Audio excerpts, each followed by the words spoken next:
பாவக்காய் எனக்கு பிடிக்கவே பிடிக்காதுன்னு சொல்கிறவங்களுக்கு கூட இந்த ஸ்டைலில் பாவக்காய் செஞ்சு கொடுத்தா கேட்டு கேட்டு சாப்பிடுவாங்க. எப்படின்னு பார்ப்போம். நல்லா பெரிய பாவக்காய் எடுத்து நல்லா வாஷ் பண்ணிவிட்டு இந்த மாதிரி ஃபுல்லாக மேலே இருக்கிற அந்த செதிலாக உள்ளதை செதுக்கிடுங்க. நல்லா இந்த செதுக்குனது இந்த மாதிரி கிராஸாக வச்சு ரொம்ப மெல்லிசாவும் இல்லாமல் ரொம்ப குண்டாகவும் இல்லாமல் நார்மலான சைஸில் நியூட்ரலாக அழகாக அப்படியே இதே மாதிரி ஃபுல் பாவக்காயும் கட் பண்ணிவிடுங்க. கட் பண்ண பாவக்காயை ஒரு பாத்திரத்தில் மாட்டி தேவையான அளவு உப்பு ஆட் பண்ணிக்கோங்க. பாவக்காயை கட் பண்ணுறதுக்கு முன்னாடி கொஞ்சமாக புளி எடுத்து ஊற வச்சுக்கோங்க. அந்த புளி தண்ணி அழகாக அது ஃபுல்லாக ஊற்றிட்டு ஒரு 15 மினிட்ஸ் ஊற வச்சுருங்க. இந்த புளி தண்ணியில் பாவக்காயை அந்த தண்ணியை மிக்ஸ் பண்ணிவிட்டு நல்லா ஃபுல்லாக இதே மாதிரி மிக்ஸ் பண்ணி விட்டுருங்க பாவக்காயை. அப்போ தான் மிக்ஸ் பண்ணி விடும்போது தான் நல்ல எல்லா இடத்துலையும் படும்.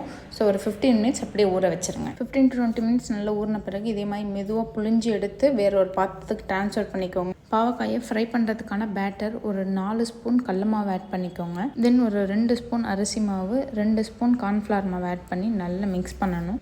காரத்தூள், மஞ்சத்தூள், கொஞ்சமாக தேவையான அளவு உப்பு போட்டு ஆட் பண்ணிவிட்டு நல்லா கொஞ்சமாக தண்ணி விட்டு அழகாக பெசருங்க கையால். ஃபஸ்ட்டு ரொம்பவும் பேட்டர் தண்ணியாகவும் இருக்கக்கூடாது, அதுக்காக ரொம்பவும் ரொம்ப கெட்டியாகவும் இருக்க விட கெட்டியாக இருந்ததுன்னா பஜ்ஜி மாதிரி ஆகிடும்.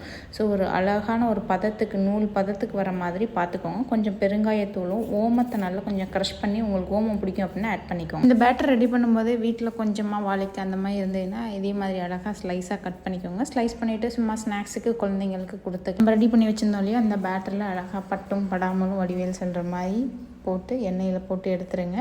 நல்லா ஒரு 5 to 10 மினிட்ஸ் குக் ஆகணும். ரொம்ப கலர் ரெட்டிஷாகவும் வராமல் ரொம்ப கருத்துற போகுது. ஸோ ஒரு 5 மினிட்ஸ் பக்கத்துலேயே இருந்து கொஞ்சம் கொஞ்சம் கலரி விடுங்க. ரொம்ப அடுப்பை பெருசாக வச்சு இது பண்ணாமல் கொஞ்சம் சிம் பண்ணியே குக் பண்ண விடுங்க. அப்போ தான் நல்ல வெந்திருக்கும், கிறிஸ்பாகவும் இருக்கும். இந்த எண்ணெயோட ஓசை அடங்கின பிறகு பாருங்கள் நல்லா கலர் சேஞ்ச் ஆகிடுச்சு அப்படின்னா எடுத்துருங்க. இப்போ நம்ம கட் பண்ணி வச்சுருந்த அந்த பாவக்காய் எல்லாத்தையுமே போட்டு அந்த பேட்டரில் மிக்ஸ் பண்ணிவிடுங்க. மிக்ஸ் பண்ணிவிட்டு அடுப்பில் போடும்போது ஒரு பீஸாக எடுத்து போடுங்க. நீங்கள் மொத்தமாக எடுத்து போடுறீங்க அப்படின்னா எல்லாமே ஒன்றுக்கு ஒன்று மேலே ஒட்டிக்கிட்டு அழகாகவே வராது. ஸோ நீட்டாக ஒன்றா எடுத்து போடுங்க. பாவக்காயும் நல்லா ஓசை அடங்கின பிறகு எடுத்து ட்ரான்ஸ்ஃபர் பண்ணிவிடுங்க. நீங்கள் டிஷ்யூ பேப்பரை யூஸ் பண்ணிக்கோங்க. நாங்கள் வீடு ஷிஃப்ட் பண்ணதுனால டிஷ்யூ பேப்பர் வாங்கினது எங்கே வச்சோம் அப்படிங்கிறது தெரியல. நியூஸ் பேப்பர் அந்தளவு ஹைஜீன் கிடையாது. பாவக்காயோட ஹீட் குறைஞ்சதும் நீங்கள் ஒரு பாத்திரத்தில் மாற்றி வச்சுருங்க. சூப்பரான ஒரு பாவக்காய் சிப்ஸ் ரெடி. குழந்தைங்க கேட்டு கேட்டு சாப்பிடுவாங்க. ரொம்ப டேஸ்டியாக இருக்கும்.